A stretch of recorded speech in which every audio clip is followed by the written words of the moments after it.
Good morning mga kalaagan. For today's video, nandito po tayo ngayon sa aming lugar. Dito lang po ito sa Liloan, Cebu. Yan. Dito po ako ngayon sa Pier 88. Yan, tingnan nyo naman guys, ongoing pa ang construction. Yan. Proud po kami mga taga dito na may pier na po kami. May ano po dito, may bumabiyahe patungong Camotes Island and Leyte. And maganda po dito mag-exercise. Ayan, tingnan nyo naman yung mga ginagawa ko. Nag-exercise po ako dito.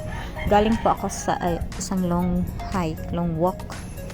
Kaya dito ako nagpahinga mga guys and girls. Kaya, as you can see, may maraming mga nagha-hike at mga nagja-jogging dito. Kaya hindi na rin ako nagpahuli. Ayan, may kending na rin ako. Yan. Thank you so much. Yan, samahan nyo ako dito hanggang sa dulo.